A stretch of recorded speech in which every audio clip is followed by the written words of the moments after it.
Hi అండి, నేను చిన్నిని. నేను గంగబాయిల పచ్చడి మీకు వీడియో పెట్టానండి. నాకు బాగా రెస్పాండ్ వచ్చింది పచ్చడికి. దీన్ని పప్పులో వేసుకోవచ్చు, ఫ్రై చేసుకోవచ్చు అండి. నేను అందుకని ఇప్పుడు ఫ్రై చేద్దామని నేను ఒలిచి పెట్టుకున్నాను. చూడండి, ఇదంతా గంగబాయిల కూర ఫ్రై చేద్దామని పెట్టుకున్నాను. నేను మీకు ఇది వీడియో కూడా చూపిస్తాను. దీన్ని ఆకులు ఇలా ఉంటుందన్నమాట, కాడ ఇలా ఉంటే మనం దీన్ని చక్కగా కొంచెం కొంచెం తీసుకుని ఇలా ఒలుసుకుంటా ఆకులు మట్టుకే ఒలుసుకోవాలండి. ఆకులు ఒలుసుకుని లేత కాడలు అయితే కాడలు తీసుకోవాలి.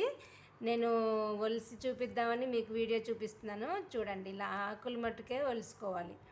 ఇది పువ్వు అన్నమాట. ఈ పువ్వు తీసేసేయాలండి. ఈ పువ్వు తీసేసి కాడ దూసుకోవాలి. అలా నేను దీన్ని క్లీన్ చేయడానికే చాలా టైం పట్టిందండి. ఇదిగోండి, ఇదంతా పువ్వేనమాట. ఆకులు ఇలా ఒలుసుకున్నాను. ఆకులు ఒలుసుకుని ఈ పువ్వు తీసేసి కాడ కూడా కొన్ని కాడలు వేసుకున్నాను అన్నమాట. ఇలా కాడలు కూడా ఉండాలి కదా అని కాడలు కూడా ఇలా వేసుకున్నాను. మీరు కూడా దీన్ని మీకు దొరికితే కనుక తప్పకుండా ట్రై చేయండి. నాకు లైక్స్ ఇవ్వండి, షేర్ చేయండి, సబ్స్క్రైబ్ చేసుకోండి. బాయ్.